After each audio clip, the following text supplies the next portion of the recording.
Hey guys, and welcome to Trash with a capital T, where we look at trashy books and movies and give them all the love they deserve, and some deserve more than others. And I'm going to give you guys an early happy Halloween. I'm actually filming this in early September, but I scheduled far ahead, so this episode is going to be landing the Sunday before Halloween, which is going to be on a Friday this year. So I wanted to get this out. And while I was thinking about what to do, and kind of my perfect Halloween evening, the only thing I kept coming to was movie marathons. I used to be a big movie marathoner, especially when I was a teenager. I'd go to the video store, get a whole stack, and just stay up till like 3 in the morning just binging movies. I can't really do that right now or anymore. I'm in my 40s. Staying up till 3 a.m. means I'm dead for 2 days. But when I was a kid, that was something that I always looked forward to. And obviously, video stores aren't really a thing right now, but we do have streaming services like Tubi and Prime where you can find plenty of movies worthy of a late night binge. So I'm going to talk about three. And these are my recommended lineup. I would say do a triple feature, but this is also my suggestion to you guys as viewers. Go out, get a stack of movies, maybe get your friends, do a sleepover. You're never too old to do a sleepover. Order some junk food, get some good snacks and drinks, and just buckle in and have a wild ride exploring a bunch of interesting, weird films. And some on my list are fairly weird, a little sleazy, definitely trashy. But we are going to start in more like fun for everybody territory. None of my movies are going to go super gory, super crazy, but this is one I can guarantee you pretty much everyone can sit down and enjoy, young and old. I saw this movie when I was a little kid, and I loved it. It scared the crap out of me as a child. And it still holds up to this day. And that movie is 1959's House on Haunted Hill. Directed by William Castle and starring Vincent Price, House on Haunted Hill is about several people who are invited by a wealthy man to spend the night in a haunted house. And if they make it to the morning, they win money. This was also remade, I want to say in the late 90s, early 2000s, but I want to focus on the original, because the original is one of the movies that made me into a horror fan. And I think it would do the same for a lot of people. I know it had the same kind of effect on Elvira when she saw it in the theaters back in the day.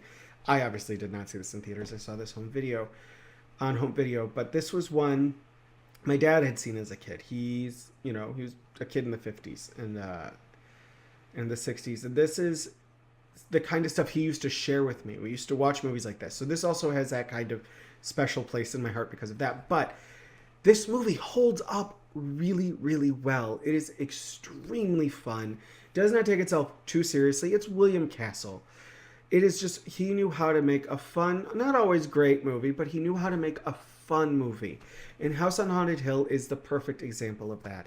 It is the great way to dive into the spooky season. You got Vincent Price as the lead, and Vincent Price is the king of old school horror movies for me. And this is the one I love him in the most because this is my first exposure to him, but I also love him in movies like The Bat, Mask of the Red Death, the Roger Corman Poe movies that he did. He is one of those actors that I just truly cherish every time I get to see him on screen. And I love him. He brings so many happy memories to me, and everything I've heard about him, it sounds like he was a wonderful person. So I love being able to experience him every Halloween when I explore his movie library. But this is the one I always got to say, go for. And I know a bunch of you have probably already seen it, but if you haven't, the original one, sit down, grab your friends, and watch House on Haunted Hill. It is old, it is cheesy, but that's part of the fun of it. All right, enough gushing. We're going to move on to the next movie. So this is supposed to be when it's a little later. We're getting closer to midnight, or it's midnight. The main food's gone away. Everyone's a little amped up on caffeine. I'm going to go with caffeine. Keep this innocent. And I'm going to go with 1985's Demons, directed by Lamberto Bava. And produced by Dario Argento. When I was a teenager, I fell hard for Italian horror of all kinds. Of course, my first exposure was Argento.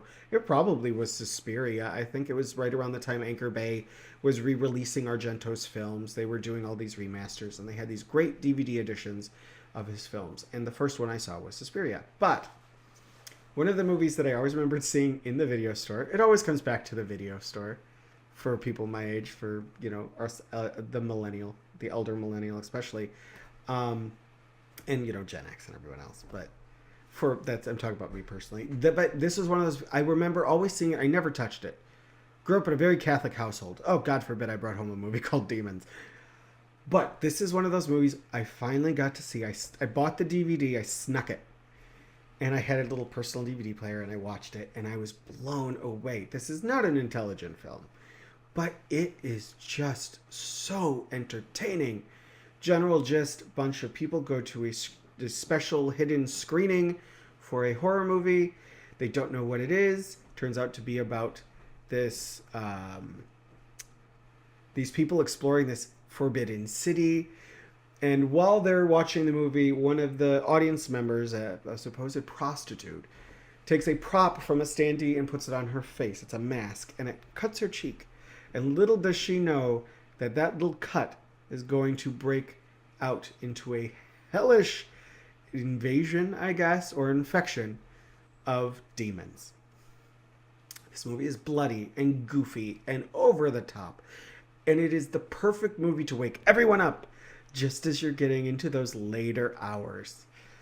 And I mean, the sequel's pretty good too, but this is the type of Italian horror movie that there's not a lot of. A lot of Italian horror movies tend to fall either more into like the gialli realm.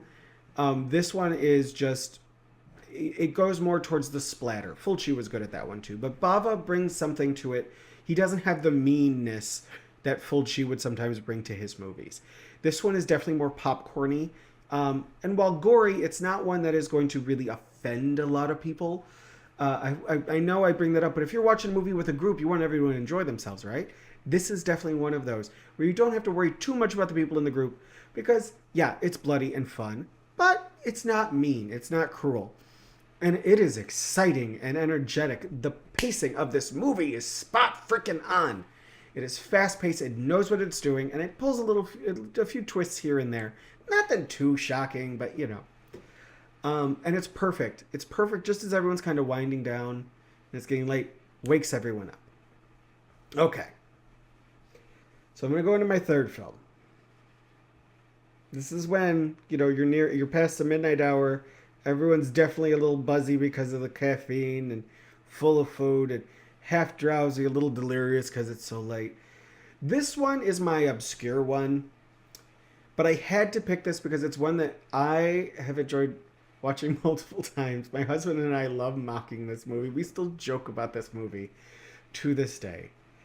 It is truly a so bad it's good flick. And, you know, it's from a series I haven't talked about on this channel before, but it's one that, oddly enough, is fairly dear to my heart because a joke from one of these movies is how I ended up naming my dog Murray.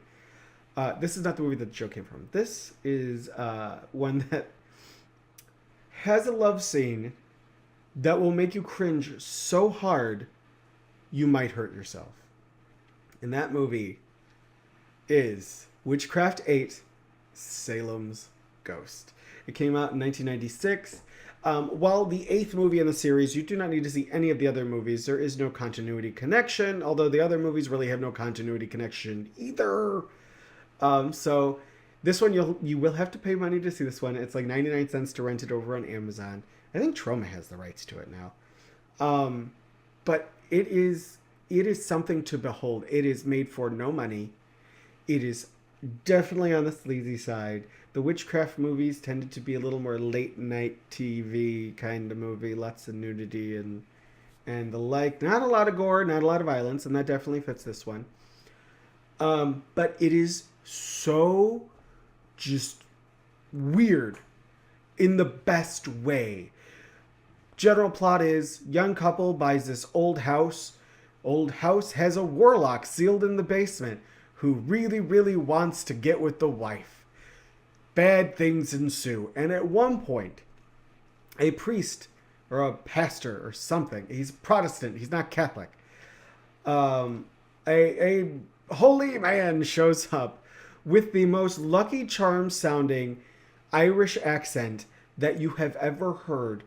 And he is an absolute riot. He alone is the reason to watch this. Him and one of the characters, the blonde ditzy neighbor, because there's always the blonde ditzy neighbor, who is completely dubbed over to sound like Marilyn Monroe on helium. Oh my word. Holy cow. This movie has to be seen to be believed, and it is the perfect way to cap off one of these movie marathons because it is so freaking weird that it's going to knock you out, and you will not believe that what you watched actually existed when you wake up the next day. It is bad. Don't get me wrong. It is truly not a good movie. It is definitely a so bad it's good movie. But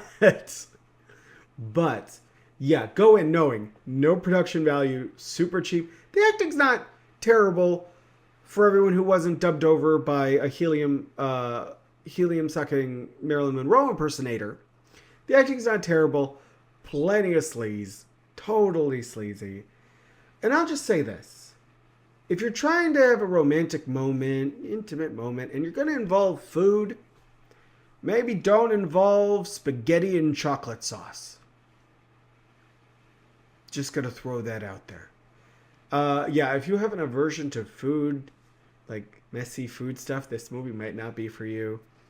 Yeah, this is definitely the 3 a.m. movie. So those are my recommendations for a great midnight movie marathon. And I'd love to hear your recommendations. If you got any, drop them in the comments. I would love to hear what people would do for a movie marathon, like a midnight movie marathon. I miss being able to do stuff like that. I miss having the energy to do stuff like that. But life gets in the way, and,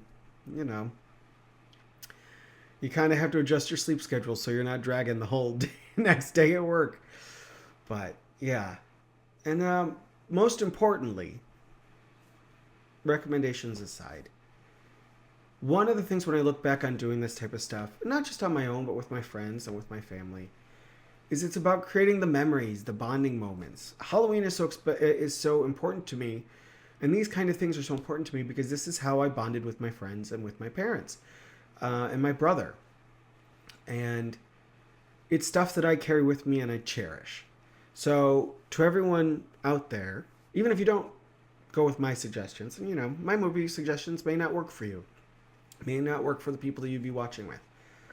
More importantly, focus on creating great memories, sharing these kinds of movies or the movies that were important to you with those you love.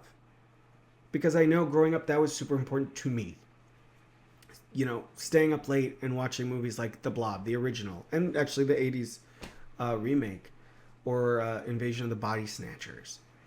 Or I mentioned William Castle, Mr. Sardonicus was one my dad and I shared because he would always tell me about going to see it in the theater, and you'd have a card at the end of the movie, and you would decide Mr. Sardonicus's face, and the card had a thumbs up, and you could flip it, thumbs down, thumbs up. And there was no alternate ending, but, it was one that he would always tell me about, and we bonded over these things.